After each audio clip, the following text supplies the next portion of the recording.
नमस्कार, स्वागत है आपका द न्यूज पर। मैं हूं आपके साथ शेरिन। राष्ट्र विरोधी ताकतों पर मोदी सरकार बड़ी लगाम लगाने में जुटी हुई है और इसी बीच जम्मू कश्मीर प्रशासन ने केंद्र शासित प्रदेश में आतंकवादियों के साथ कथित संबंधों के आरोप में एक डॉक्टर, एक पुलिसकर्मी और 4 सरकारी कर्मचारियों को जो है वो बर्खास्त कर दिया है। दरअसल आपके लिए बता दें कि जिस तरीके से ये जो अधिकारी हैं जो कि SHMH अस्पताल में सहायक के रूप में काम करते थे और एक प्रोफेसर यानी कि चिकित्सक था जिसका नाम निसार उल हसन और कांस्टेबल अब्दुल मजीद भट्ट और उच्च शिक्षा विभाग में प्रयोगशाला कर्मी अब्दुल सलाम राठौर और शिक्षा विभाग में उच्च शिक्षक फारूक अहमद मीर और भारत के संविधान अनुच्छेद 11 के प्रावधानों के तहत जो है वो इन लोगों को बर्खास्त किया गया है। दरअसल जिस तरीके से जम्मू कश्मीर से धारा 370 को 2019 में हटाया गया था, तब से ही केंद्र सरकार जो है वो कश्मीर पर कड़ी निगरानी रखे हुई है और एक एक करके जो राष्ट्र विरोधी ताकतें हैं या फिर जो कश्मीर में रहकर आतंकवाद को पनपाने या फिर उनसे संबंध रखने वाले जो लोग हैं उनके ऊपर ये बड़ा एक्शन जो है वो सरकार ले रही है। और इनको लेकर ये भी खुलासा हुआ है कि ये जिन लोगों को गिरफ्तार किया गया है जो कि एक अस्पताल में चिकित्सक या फिर एक कांस्टेबल यानी कि पुलिस अधिकारी भी थे, ये तमाम लोग जो हैं ये आतंकवादियों से संबंध रखने वाला कांस्टेबल, टीचर और लैब कर्मचारियों को बर्खास्त किया गया है। यानी कि आतंकवादियों के इशारे पर ये लोग जम्मू कश्मीर में काम कर रहे थे। उन्हें जम्मू कश्मीर के हलचलों से लेकर तमाम चीजों की जानकारी पहुंचाई गई थी और इसीलिए इन तमाम लोगों को यानी कि कर्मचारियों को संविधान के अनुच्छेद 312(2)(c) के तहत जो है वो बर्खास्त किया गया है। एक तरफ जम्मू कश्मीर की सुरक्षा को देखते हुए ये सरकार ने फैसला लिया है, वहां के उपराज्यपाल की तरफ से ये एक्शन लिया गया है, मनोज सिन्हा की तरफ से। तो वहीं एक तरफ जो राष्ट्र विरोधी इन ताकतों को अगर बर्खास्त किया गया है तो इस पर जो है वो बौखलाहट भी सामने आ रही है उन तमाम राजनेताओं की जो कभी कश्मीर में राज किया करते थे। जी हाँ, यानी कि पूर्व मुख्यमंत्री जिसमें महबूबा मुफ्ती के साथ साथ उमर अब्दुल्ला भी हैं। उमर अब्दुल्ला ने कहा है कि जब हमारी सरकार यहाँ पर बन जाएगी तो हम इन तमाम मुद्दों पर जो है वो खासा ध्यान रखेंगे और इन तमाम चीजों की जांच करवाएंगे। मेरे पास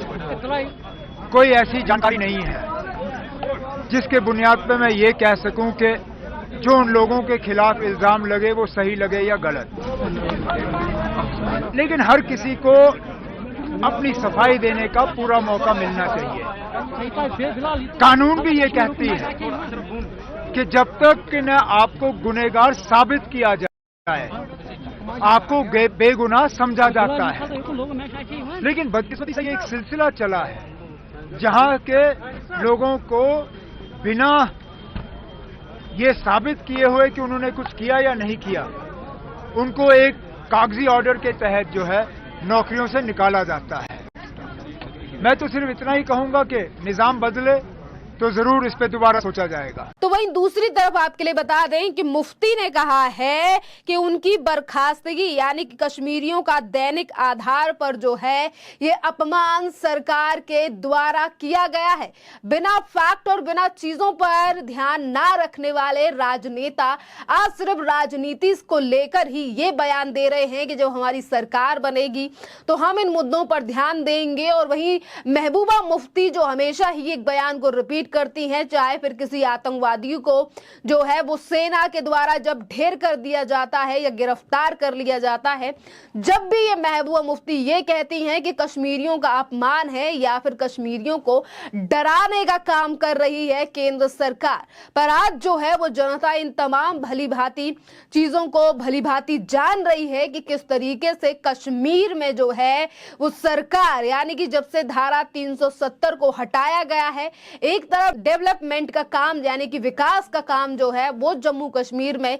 किया जा रहा है और इसी के साथ आतंकवाद पर जो है वो भी बड़ी नकेल कसने का काम जो है वो मोदी सरकार के द्वारा किया जा रहा है। आपके लिए बता दें कि अभी तक इस तरीके के लोग यानी कि जो पाकिस्तान के आतंकवादियों से उनके इशारे पर काम कर रहे हैं, आतंकवाद के इशारे पर काम कर रहे हैं या अलगाववादियों से जो संबंध रख रहे हैं, ये सिर्फ 4 लोग ही नहीं है जिनकी अभी बर्खास्तगी की गई है, बल्कि 2021 से अप्रैल के महीने से अभी तक इसी तरीके से 50 से ज्यादा कर्मचारियों को बर्खास्त किया गया है। और ये लोग कथित तौर पर पाकिस्तानी आतंकवादी संगठनों की मदद कर रहे थे, आतंकवादियों की विचारधारा का प्रयास कर रहे थे, धन जुटा रहे थे, अलगाववादी एजेंडे को आगे बढ़ा रहे थे और इसीलिए ये बड़ा कदम जो है वो सरकार की तरफ से उठाया गया है। सामान्य प्रशासन के विभाग ने जो है वो समान बर्खास्तगी और आदेश में कहा है कि उपराज्यपाल तथ्यों पर विचार के बाद ही कार्रवाई जो है वो की गई है और अब कार्रवाई से संतुष्ट हैं।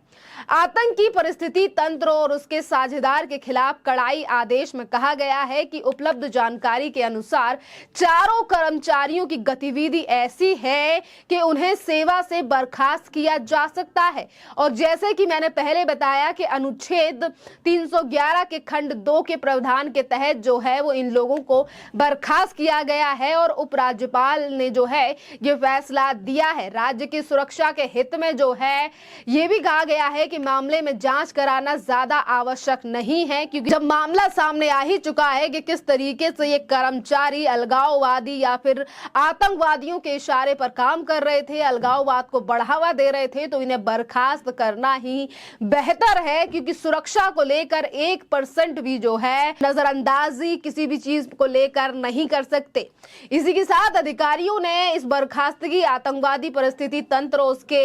अहम साझेदारों पर चल रही कड़ाई का हिस्सा, जिन्हें अतीत में अलग अलग शासनों ने गुप्त रूप से सरकारी तंत्र में शामिल किया था। देखिए ये तमाम चीजें जो है वो सामने आ रही हैं कि किस तरीके से पिछली सरकारों ने इसी तरीके के लोगों को जानबूझ कर जो है वो इस तरीके की एसोसिएशंस में शामिल किया था। हॉस्पिटल से लेकर पुलिस